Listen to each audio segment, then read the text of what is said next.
every time, though. I would like to personally welcome you to Man Hour After Dark. Say that thing. Why I bring you the host, Mike, Buck, and Cone. You know who coming to the stage. Sports talk than what you about to hear right here. I second that. Go.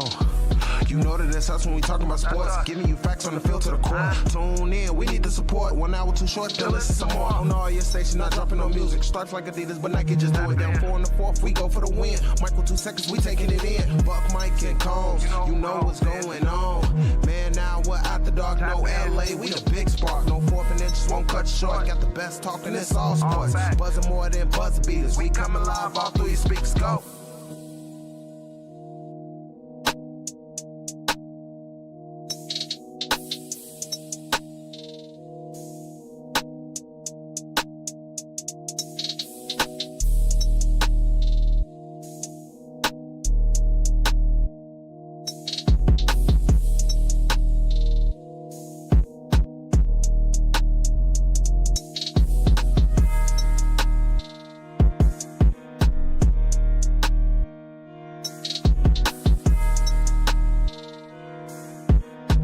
Chip. I'm ready if you are.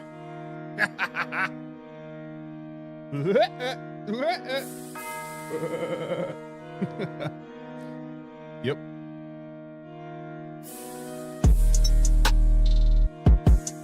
Just the way that beat hits is different. Oh. Boom, boom, boom, boom, boom.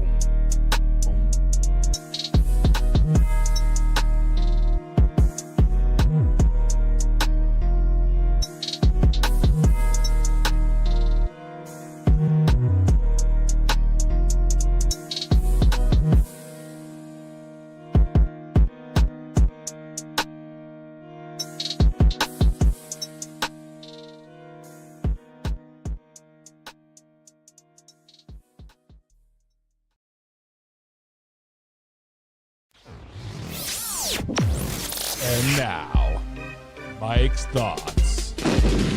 Ladies and gentlemen, boys and girls, people of all ages, I've had enough.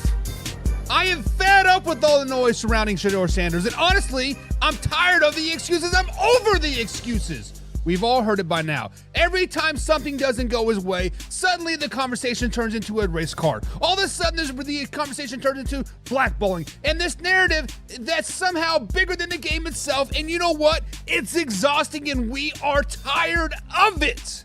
Listen, I get it. Shedeur Sanders is an incredibly talented quarterback. There's no doubt about it. The guy can ball, and I can respect his game. He's proven he's got what it takes, but let's not kid ourselves. Every time he faces criticism, every time he falls in the NFL draft, anytime something just isn't Shedeur Sanders, praise the Lord, it immediately falls back to pointing fingers at his race or some grand conspiracy of the blackballing. Seriously, we're doing this again? We're doing this again and again and again. Guys, here's the truth. Shedeur Sanders is being judged just like any other player at his position. It's not some vendetta against him. It's not about performance. It's not about winning. It's about the game. But every time something goes wrong, fall in the draft, people act like it's because he's black. Spoiler alert, Cam Ward is black. He was the first overall draft pick in 2025 in an NFL draft. And let me tell you, the narrative does not disservice him and any other player out there. Let's be clear. We're in an era of football where if you are talented, people will recognize you. If you can produce, you will get a shot, regardless of your skin color. But this whole being blackballed or people just hate him because he's black excuse is weak. It's tiring and it's outdated. If you play, you can play. The moment you try to spin it into a race issue every single time Shedeur Sanders doesn't get what he wants, you're taking away from his actual talent. He doesn't need a pity card, and he needs to prove himself in the NFL, period. And that's what's driving me crazy. We've seen quarterbacks go through the grind. Not all of them get a free pass, and not all of them get the golden ticket handed to them. Shedeur Sanders' journey is no different. He's got to earn his respect, just like everyone else. But this consistent push to frame it as the world against me because of his race, I'm not buying it. Not today, not tomorrow, not ever. At the end of the day, it comes down to performance and winning. Let's keep it there, folks. It isn't about skin color. It isn't about the capability. It's all about the capability. And if Shedeur Sanders wants to prove himself, he can do it with his arms, his legs, and his leadership. Not by playing not by playing the race card. Enough of that. All right, guys, now let's move on and cue that intro. Are you ready for the best damn NFL show on the planet? Man Hour Nation, rise up. Yeah, hey, let's go. Hitting that gridiron, we going hard, we running the plays. You know the vibe, only the strong survive. Gotta keep your head in the game. Talking NFL, uncut, straight raw. Steady bringing that sauce. We about to take off. Get it hype, this man, our sport talk. Yeah, from the quarterback to the lineman. Everybody bringing heat. You don't really want to try them. Hey, who gon' win? It's a battle of the giants. This show is the flyest. Nobody can deny it. This is Man Hour. Sport Talk. Man Hour. Sport Talk. What team you reppin'? We keep it interesting. Who caught another down? Who got that interception? This is Man Hour. Sport Talk. Man Hour. Sport Talk.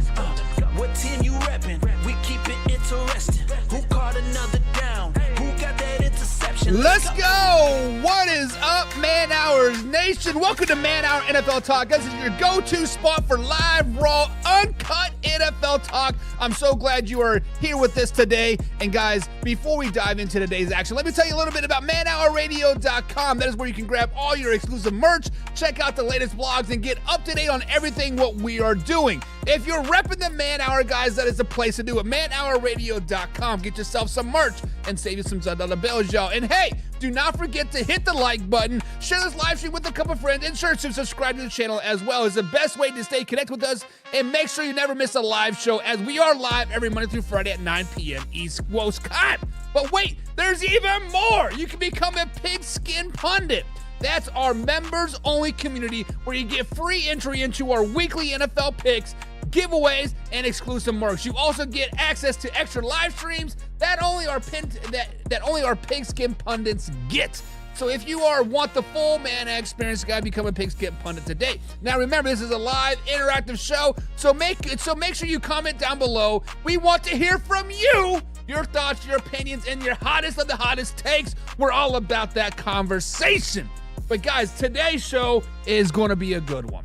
Today's show, we talk about a lot of the Pigskin Pundits teams. We talk about my team, and we talk about arguably the best division in football, and that is the one and only AFC West. We give them a little bit of draft grades, we talk about the future, and then we move into Monday's edition of Buy or Sell. That's right, guys. Every Monday we do a little thing called Buy and a little bit of Sell. We see what the people are saying, we see what the people are talking about, and of course we end every show with a little bit of fact, and then of course a little bit of crap as well.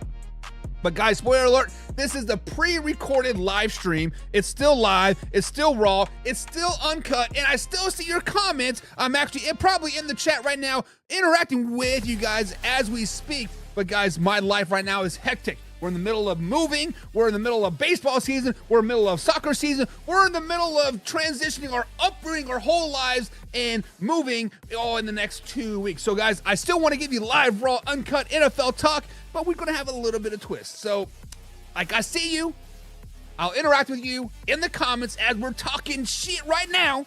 Like, yep, Buck says I'm here talking shit. Like I'm here talking shit, but guys, we're just doing a little bit of a twist this week. These are still live, raw, uncut NFL talk, but just pre-recorded. So it's still live, but it's not live. There's no editing. No editing involved here. So it is live, raw, uncut NFL sports, guys. But let's dive into today's show, and let's start off right at the top. Let's start with the Denver Broncos 2025 NFL picks. The picks are in, the grades are tallied, and it's time to dive into what Sean Payton and George Patton cooked up this season. Let's break it down by the days, of course, and you got the grades as well. So day one, round one, pick number 20, they go cornerback, J.D. Barton out of Texas. Guys, this instantly right off the bat is a grade A. Let me tell you right now, guys, this is a home run. The Denver Broncos needed this guy, and they nailed the guy. And I don't understand how he fell this far. But J.Day Barton out of Texas is a chess piece in this secondary. He can play outside. He can play inside. He can even drop into the safety looks if you need it. The Broncos needed versatility in the back end, and Barton brings that in spades. He's got instinct, he's got twix, and that physicality that you want in a first rounder. Excellent pick. No notes. That is your day. Grade A. The Denver Broncos nailed it day one. Now, day two. This is where it starts to get a little spicy. Round number 2, pick number 60, they drafted a running back, RJ Harvey out of UCF. And in round 3, pick number 74, they drafted wide receiver Pat Bryant out of Illinois. And then round 3 with pick 101, they drafted an edge rusher, Veon Jones out of LSU. Right off the bat, guys, I got to give them a C+ in this day 2 aspect. I did not like a lot of the picks that they made. Right now, there were some things that get a little murky here, right? Let's start off with RJ Harvey. He's a solid player. No doubt about it. He's a downhill runner with burst, but was he the best back on the board at number 60? I am not convinced of that. I had a few guys ranked higher still sitting there, but to be determined, right? These are all my thoughts. I want to hear you guys' thoughts in the comments down below. Then you got Pat Bryant at number 74. Again, decent production at Illinois. He brings size, he brings toughness, but the receiver class was deep. They could have gotten a more explosive talent here, but hey, 74, best guy on the go, whatever, right? And then Veon Jones at 101.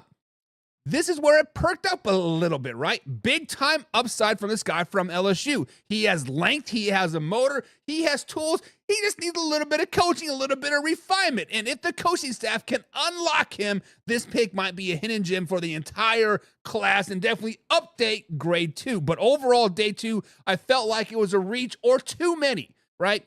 That's why I'm sticking with the C+ here, and I absolutely do not love this grade. But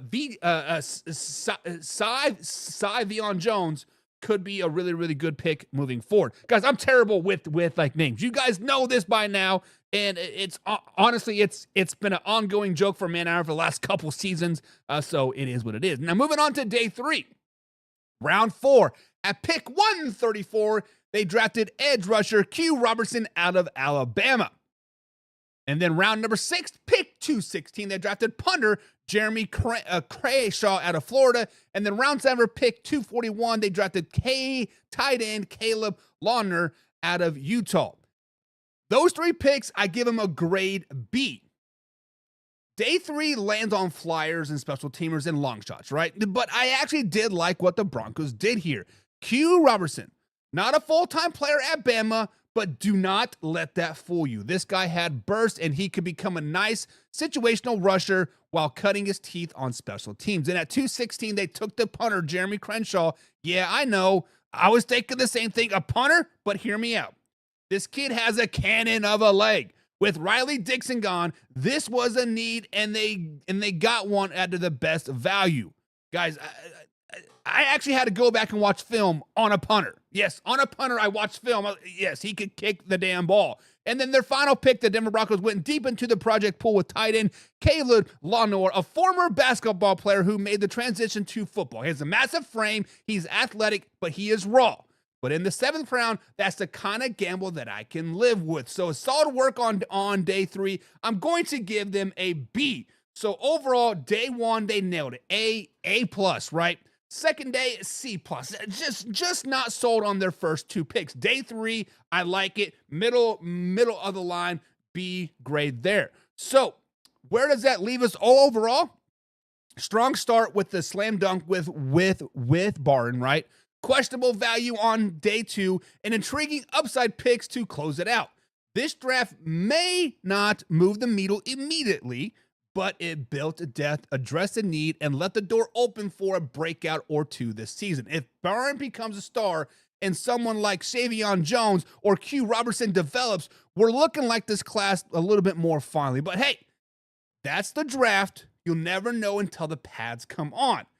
But that's it for this breakdown, guys. Let us know down in the comments below what your final thoughts are on the Denver Broncos draft grade. Do you love it? Do you hate it? And what is your final grade? Be sure to hit that like button, guys. Subscribe, and of course, share this with a couple friends. And let me know your grades of the 2025 Broncos class in the comments below. Or you can find me on the X machine at manhour_Buck. So, guys, let's transition over into the Kansas City Chiefs. The 2025 draft is in the books for the Kansas City Chiefs as well, and it is now to grade what Brett Veach and Andy Reid cooked up over the weekend, last weekend, 2 weeks ago, whatever. Let's not waste any time.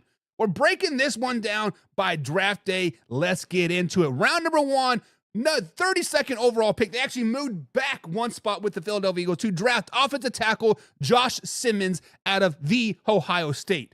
I absolutely love Josh Simmons. I got a chance to watch a lot of Ohio State because I like to watch my man Zen. Every time he gets in there, I get a little excited, like, hey, I know him, right?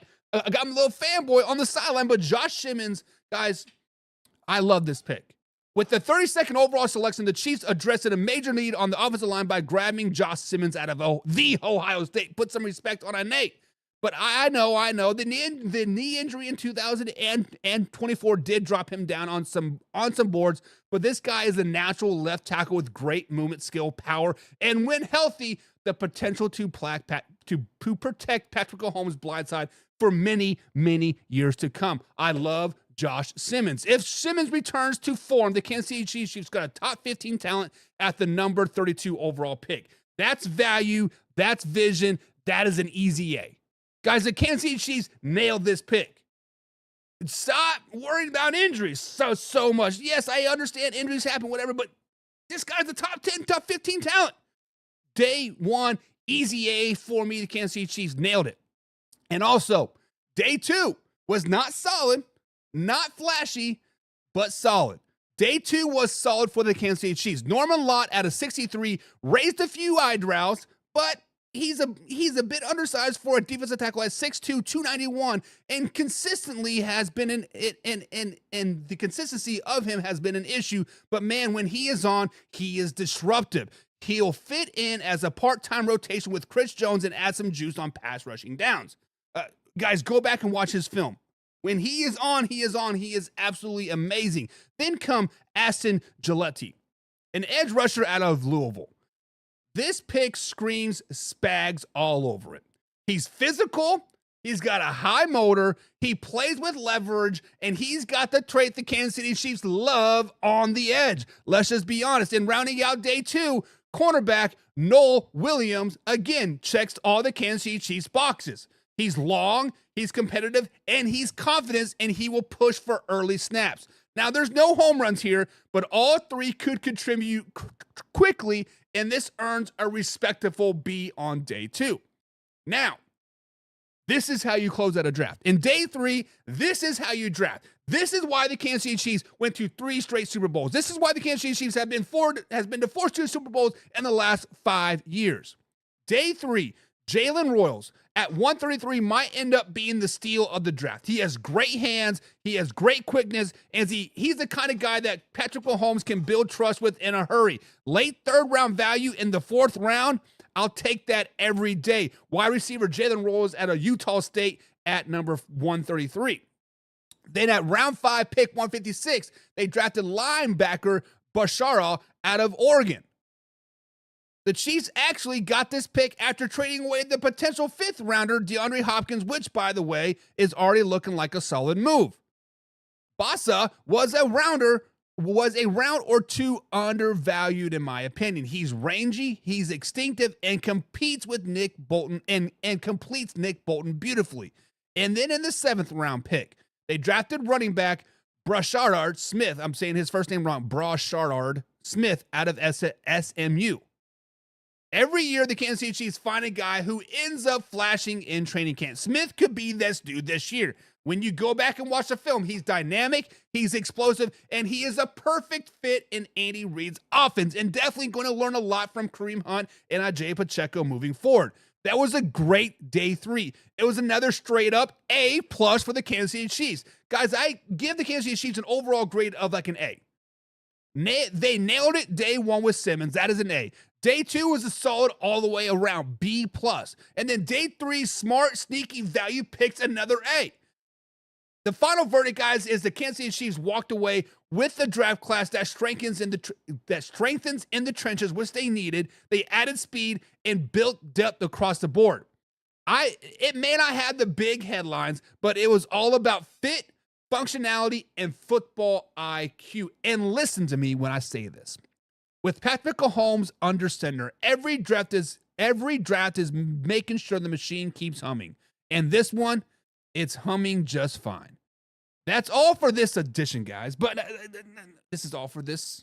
But I want you guys to let me know down in the comments below. Draft your draft grades and the comments. Hit the repost button, guys. Like, comment, and share. And be sure to follow me on X at manhour_buck as we do talk Kansas City Chiefs all season long. Of course, all off season. Got a lot of Chiefs talk coming up because rookie minicamp is coming right around the corner, baby. But, guys, Raiders Nation, what is up? What is up, Raider Nation? Guys, if you don't know me, I am Buck. You can find me at manhour_buck on the old X machine. And today, on this third segment of today's show, we're going to dive into the 2025 NFL Draft for the Las Vegas Raiders, what they did in Green Bay. And I'll say it's up top. Right off the bat, I'll say this right off the top. This draft was a statement. The Raiders came out here and made a statement. Pete Carroll might just have put the league on notice along with John Spike Tech, right? Let's break it down by the draft and hands out some grades because, folks, this draft deserves some love if you are a Las Vegas Raiders fan. Number one, day one, 6th overall pick, running back, Ashton Gentry out of the Boise State. Guys, this is an A+ right off the bat. Now, listen, if you watch Gentry play at Boise State, you already know what he is all about. The straight through contact, the ability to make guys miss, and the burst in the open field, it is an elite level top 5 running back right off the bat in the NFL. Now, there were grumblings that he wouldn't get past the Raiders at 6 if he was still there. And guess what? They didn't blink. They took their guy. You questioned taking a running back this high, but this wasn't about just need. This is about getting a game changer in the backfield to pair with Geno Smith, or whoever ends up taking the snaps, Aiden O'Connell, whatever, in Las Vegas. It doesn't matter. Ashton Gentry is a game changer, guys. This is an easy A+ on day one. They went out there, they got the second best guy in the NFL draft. Bada bing, bada boom, A+, baby. Now, day two. Day two is all about building the foundation. All about building the foundation. At picks 58, 68, 98, and 99, they drafted wide receiver Jack Beck out of TCU, cornerback Darren Porter out of Iowa State, offensive lineman Caleb Rodgers out of Texas Tech, offensive tackle Charles Grant out of William & Mary. Right off the bat, guys, they nailed it on day two as well. Another A. Jack Beck is the move in the chains type of guy. He's a tough, smart, reliable wide receiver, and he will compete great with Jacoby Myers, or he will complete Jacoby Myers, giving that nice little rounded out aspect in the Raiders wide receiver core. Biggest they need there. Then you add Darren Porter. He's long, fast, rangy corner out of Iowa State, fits Pete Carroll's system mold to a T. But it's all about double dipping on the offensive line and they really impressed me by drafting the man, the myth, the legends, Caleb Rodgers and Charles Grant, two guys who bring versatility and grit. One's a Big 12 vet and the other one's a small school riser. Between them, you're adding depth and long-term potential. Guys, this is an easy A and day two for the Las Vegas Raiders as well. And as a Kansas City Chiefs fan, this is hurting me to see them nail this draft. A+, and then day two an A. Day three, they get yet another A. And I don't say this lightly. This might be the best day three haul in the entire league.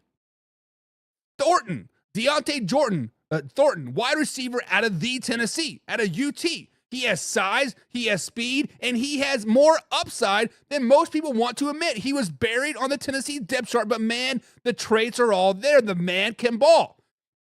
Then you add Tonka Hemingway, defensive tackle out of South Carolina. He has a high motor. And then Pegasus, who brings some serious beat to that defensive line rotation as well. That's a physical 1-2 punch in the trenches. And then here's where it gets even better. Not only have they nailed the draft so far, they get even better. They add yet another wide receiver, Tommy Melton out of Montana State. Guys, the Raiders drafted both quarterbacks from the 2024 or both wide receivers from the FCS wide receiver card, right? Cam Miller from North Dakota State, reserved upside, steady, well-coached, but Tommy Melton, they announced him as a receiver. He tested off the charts, and he's literally running routes at Pro Day. Pete Carroll loves his kid's versatility. Gadget plays, special teams, Wildcat. Melton might be a Swiss Army knife in this year's draft. And then you wrap it up with Cody Lindbergh, a high-effort linebacker out of Minnesota. He's a depth guy who will earn his keep on special teams more than likely. Day 3 gets another A+. Value, versatile, and full upside. So, guys, here's the final tally for the Las Vegas Raiders. I'm puking in my mouth a little bit, but they did amazing. Day 1, A+. Day 2, A. Day 3, A+. Guys, the final grade for the 2025 NFL Draft for the Las Vegas Raiders, they have the best draft in the entire league. They get an A across the board. John and Pete Carroll didn't just hit on positions of need. They found playmakers, they found potential, and guys who fit the culture they're trying to build in Vegas. Raider Nations, you have every reason to be excited right now. This is a new era in the black and silver. This is a new era in Las Vegas. They are back in the hunt. Guys, if the Raiders are not in the playoff hunt, pushing for 9, 10, 11 wins this season, something is seriously wrong in Las Vegas. But just don't take my word for it, guys. In the comments below, let me know what you guys' thoughts on this Las Vegas Raiders draft class. Their draft needs, what grade do they get? Did this put them back in the hunt in the AFC West? But Raiders Nation, you have every reason to be excited. The new era is here. But guys, make sure you hit the subscribe button down below, hit that like button, and don't forget, guys, this is a live interactive show. Be sure to comment down below as we are live every Monday through Friday at 9 p.m. East Coast time right here at youtube.com/man hour. But let's finish out the AFC West draft grades, and let's move on over to LA. The LA Chargers. What is going on up there in Bolts Nation, right? You guys can find me on X at manhour _ Bruck, but let's break down the 2025 draft class for Jim Harbaugh's Los Angeles Chargers. Whew. Guys, this is Jim Harbaugh's, second full draft with the Bolts, and it did not disappoint. This wasn't a flashy group. It wasn't about headlines. It was about a blueprint draft and build from the ground up draft. And let's get into it. Day 1. Round 1, pick number 22, running back Omari Hampton out of North Carolina. Absolutely love this running back. I actually thought that he was going to go a little higher, but the Chargers said, we're running the rock, and they doubled down on it by taking Hampton out of North Carolina. The kid is physical. He runs with power, balance, and vision. If you watched any UNC tape last season, you know he broke tackles like it was a hobby. This man was a man on a mission each and every time he touched the ball. Harbaugh is going old school, punch in the mouth type of football, and Hampton is a tone setter. This is exactly the kind of back that fits that system. If you want to win in December, better yet, if you want to win in January, you be able to run the ball. This is an A grade, no doubt about it. Omarion Hampton out of North Carolina. Running back, guys. And then day 2, wide receiver Trey Harrison out of Mississippi and defensive tackle Jamari Ray Caldwell. Wow. Messed that completely up. My bad. I had no disrespect. I'm just terrible with names. He is a defensive tackle out of Oregon. Overall grade for that is a B+. Trey Harrison is a vertical threat with strong hands, which the Chargers need. They have no receivers that can catch the ball. When healthy, he wins downfield. He's the kind of guy who will stretch the field for Justin Herbert and open up the box for Hampton's smart pairing. Now Caldwell, solid pick. Fills our clear need at defensive tackle. They need a defensive tackle, and they filled it. This is where some edge options here may have been offered a more of an upside, but Caldwell plug-and-play toughness is hard to ignore. Good value overall, right? Harbaugh played this smart. He didn't let the draft come to him a little bit. That's why I give them a solid B+ for day 2. Now, moving on to day 3. This is where teams win these drafts. If you want to win drafts, you do it in day 3. And guess what, guys? The Chargers crushed it. Kyle Kendall may not be a twitchy, but he's got heart and he's got hustle. You need those rotational edge guys who know how to finish plays. That is him. Then boom, back to the steals. Keandre Lambert-Smith out of Auburn. Explosive in space, quick feet. He can eat in the slot. Gadsden the second. Listen, I don't know how he fell this far. Big body, smooth route runner, great hands. If he stays healthy, he's a mismatch nightmare. Branson Taylor, another injury dropper, but his size and movement skills, he'll be a guard starter by year 2. Mickens adds competitive to the deep DB room. Do not be shocked if he cards out on special teams route quickly. And Trey Quansing Bridges out of Florida, corner, 6'3". He's long, he's rangy. Harbaugh's going to love what he brings to the sub packages. This is how you round out your roster. Versatile, upside is rich guys with chips on their shoulders, guys. Day 3 gets yet another A. So the final tally, day 1, A. Day 2, B+. Day 3, it is an A. That averaged out to be a strong A- overall. And the Chargers fans, you should be pumped as well. This draft wasn't flashy. It was about foundational pieces. It gave Herbert tools. It gave Harbaugh his tone. And most importantly, it gave the Bolts depth, which they've been lacking for many, many years. But I cannot wait to see these rookies in camp. But in the comments below, guys, let's get into the comments and let's discuss your thoughts. What do you guys think of this draft? Who is your sleeper pick? Drop it below and let's talk about it. Remember, guys, we are live every Monday through Friday at 9 p.m. East Coast time right here at youtube.com/manhour.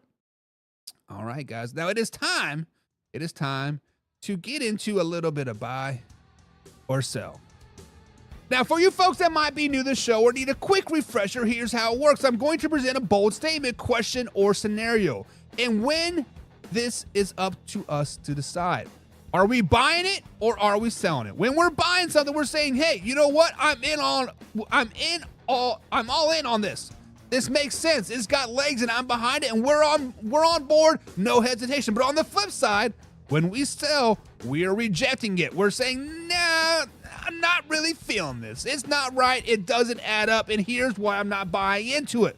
We're not afraid to call things out and put our own takes out there. So guys, in the comments below, play along, buy or sell. So that is how it works. It's all about making bold calls, backing them up, and having a little bit more fun with it. So let's jump into it right in and see what today's first topic is.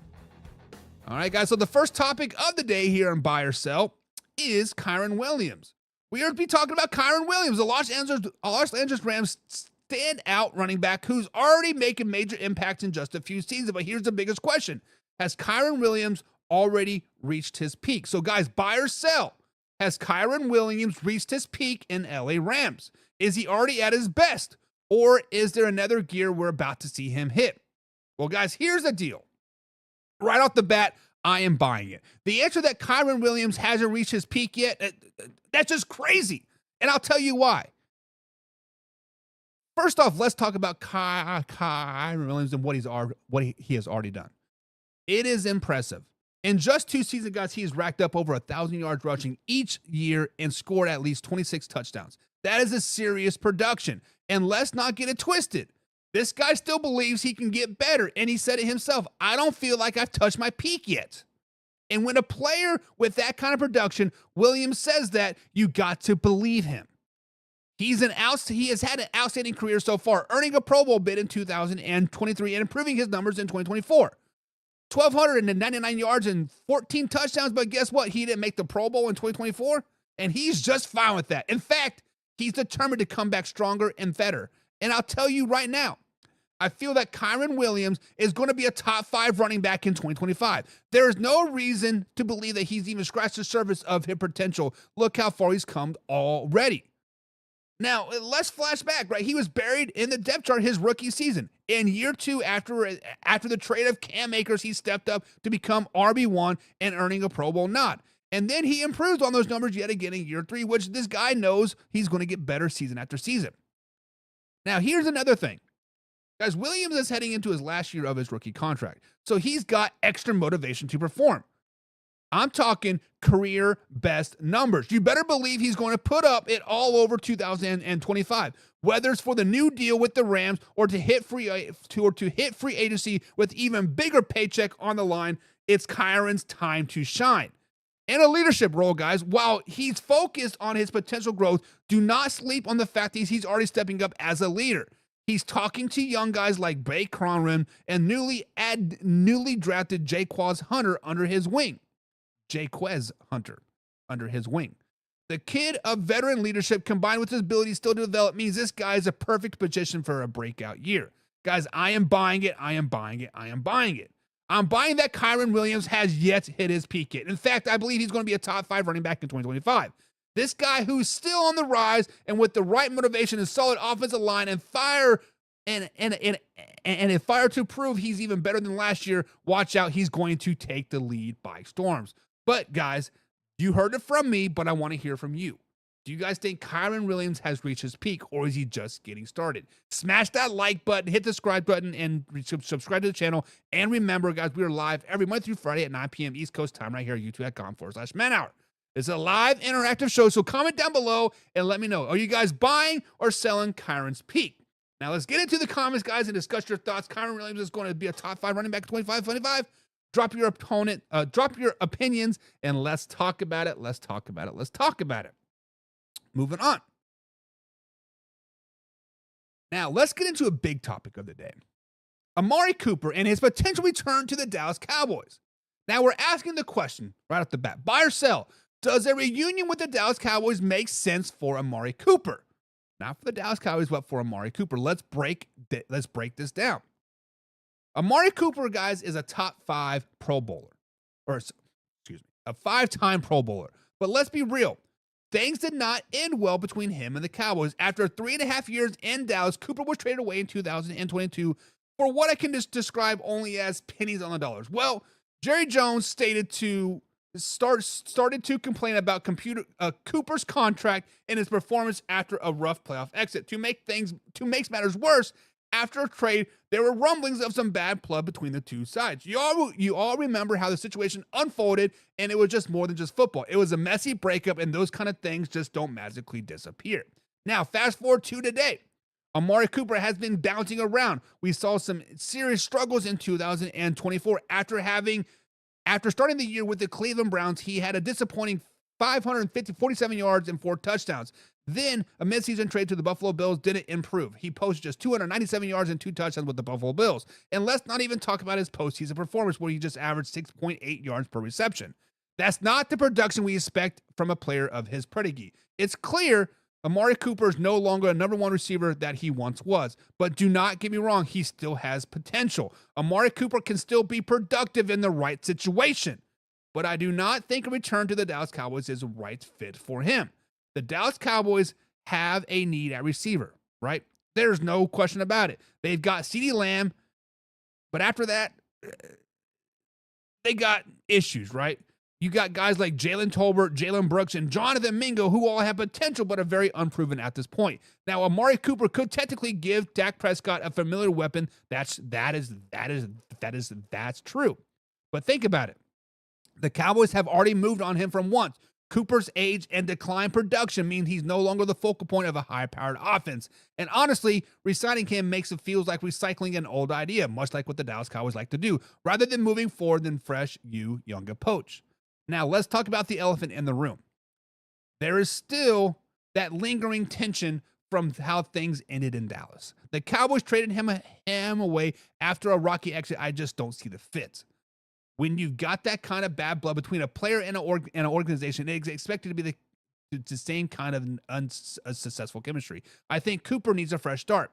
He's got talent, and he's got to move from the situation in Dallas. I just don't see how a return in Dallas would benefit either side.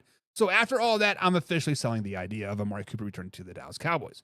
There's too much history, too much drama, and honestly, I think the Dallas Cowboys are better off developing their young receivers than trying to revisit the past when they've gotten a chance to build for the future. But all right, Cowboys fans, people in the chat, I want to hear from you. Buy or sell?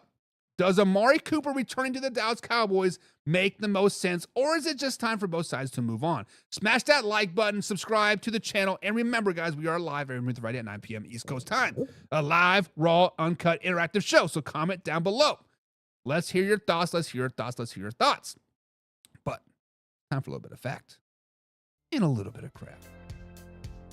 A little bit of fact and a little bit of crap. Well, guys, we're winding down the show, and we're not quite done yet. This is a time for our final segment, a little bit of fact or crap. Here's the deal. We're going to throw out the statements, facts that are floating around the NFL, and it is up to us to decide, guys, if it's a solid fact or it's just a bunch of crap. We're going to separate the truth from the nonsense, cut through the hype, and see what's really going on and worth believing. If it's legit, we're all about it. If it's pure garbage, we're calling it out. So, guys, grab your popcorn. It's about to get real. It's time to fact, or if it's a whole lot of crap. Let's find out here on Man Hour NFL Talk, live, raw, uncut. First off here, guys, on the old fact or crap, is we're going to talk a little bit about my man Marvin Harrison. We got a juicy one. The question is on the table, guys. Fact or crap, will Marvin Harrison Jr. be a top 10 wide receiver in the NFL in 2025? Now, we all know he's had an average rookie season last season, but let's break it down and see if the hype is real. Let's go, let's go, let's go. All right, guys, so let's talk about Marvin Harrison Jr., the Arizona Cardinals 2024 first-round pick, number 4 overall. His rookie season was, well, let's just say it wasn't exactly a breakout performance. He finished with 62 catches, 855 yards with 8 touchdowns. Not bad, but not exactly what many expected from a top 5 pick, right? Especially when you compare him to other rookies like Brian Thompson Jr., Malik Nabers, who had much bigger numbers. Now, here's where the question gets interesting. In the second year, a lot of people, including the Arizona Cardinals head coach Jonathan Gannon, expect a major leap from Harrison. And why wouldn't they? It's pretty common for players to take big year 2 jumps. Gannon's even mentioned that he's been putting in the work, addressing areas of needs to improvement, and he's looking awesome so far in camp. So you've got the typical growth to look forward to. Does that sound like a top 10 receiver to you? Slow it down, baby. Here's the catch. Harrison's rookie season wasn't without the struggles. His efficiency was a concern. He had many more targets than other rookie wideouts, but still finished with fewer yards. And don't even get me started about the chemistry or lack thereof between him and Kyler Murray. They just didn't seem to be on the same page a lot of the time. Now, they've both been working on that connection this in the offseason, but it remains to be seen how much of it hasn't improved. Speaking of the offseason, Harrison has bulked up. He's added a little bit of muscle, which should help him fight off those physical corners. We all know how big a difference that can make when a wide receiver, especially someone like him with a ton of potential. And from what we've been hearing, he's been grinding, training with other receivers to improve his physical metrics. Sounds promising, right? But here's the thing. The Cardinals didn't make any major moves to add big-name receivers this offseason. So the pressure is really on Harrison to step up and be the guy. Gannon seems confident that Marvin has the right mentality to fix his rookie year issues, and that's big. But will it be enough to elevate him to a top 10 receiver status in the NFL? So let's weigh our options, guys. You got a receiver who shows flashes of promises, but has to improve his efficiency and chemistry with his quarterback. He's been working hard this offseason to get bigger, faster, stronger, and has a coach who believes in his potential. The team didn't bring in any other big-name receiver, meaning they're banking on him. So it's a big ask, but it's definitely possible. So what do you guys think? Fact or crap? Is Marvin Harrison going to make that year 2 leap and crack the top 10? Personally, I think it is a stretch. He's definitely got the tools to surprise us. I'm leaning toward fact, but he's got some work ahead of him, so I'm going to stay with crap. So what do you guys think? Drop your comments down below. Let's discuss it. It should be an exciting 2025 season for the Marvin Harrison Jr. and the Arizona Cardinals. But what do you guys think? Is it a little bit of fact, or is it a little bit of crap? All right, folks. All right. Guys, as we start to wrap things up here, let me turn on some good music here. Let me start with some nice little Warzone music, right? A little bit of Warzone. As we start to wrap things up here, guys, let's take a moment to reflect on what we covered. It's been a wild ride, but before we close it, guys, I want to leave with my final thoughts of the day. I think it's a very important question to ask. Why is it some people are getting fined and punished for a prank call of the NFL draft picks, but others seem to be shaking out without any consequence? We all remember the recent controversy surrounding Atlanta Falcons defensive coordinator Jeff Urbridge and his son Jackson. The situation was clear. Jackson, with access to confidential information, prank called Shedeur Sanders, and the Falcons were fined $250 as a result. And Ulbricht's person was fined $100,000, and rightfully so. They took responsibility. Ulbricht publicly apologized, acknowledged an inexcusable nature of the innocent, and he promised to learn from it. But here's the thing. This just wasn't an isolated event. Why isn't the NFL looking into other prank calls that were made during draft process? But yet those responsibilities for those calls aren't facing the same level of scrutiny.